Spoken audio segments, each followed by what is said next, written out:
Haukiba tha asigi tang kunmapanda Manipur ge Chief Secretary na press conference da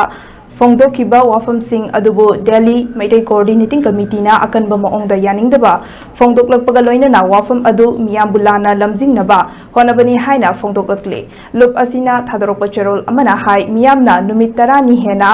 makhal makha kayagi akanba khongjang sangsinduna miyoi kaya asokapan nanglaba matung mahakna deeply regretted haina phongdokliba wapham asi matik chade amadi yabungamloi DMCC na Manipur State Transport Corporation bus dage Manipur haiba wahai asi lauthoknaba honakiba security force ki thawong adu akanba moongda yaningde thawong adu aikhoigi saktamda yauna singnabani hairaduna kokomina Ministry of Home Affairs ka unaraba matung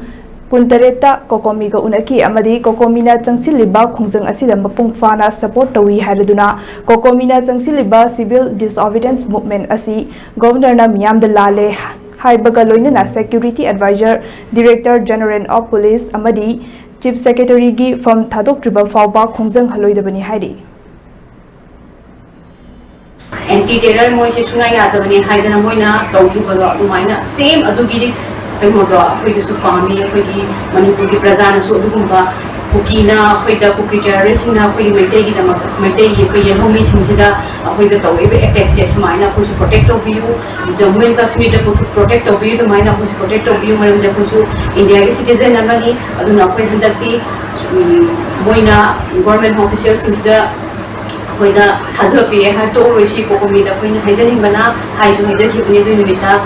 kokomi gi unazaba mutu da koigi convener amadi koigi representatives kaida unabada da habadi moina action hoina to kai thabak oina pangthok ju kai moina hazaba pi e ha koi maning halroshi na ta ta de koi se koi sa gi dignity leita ba self respect leita ba ko kainta hairaga nya da ya ba koigi masagi koi ke nulese da ba mi yo kan thani koi se koi ipai puna khambe muga koi ipai koi injen koi ipai koi lingjen se da koi na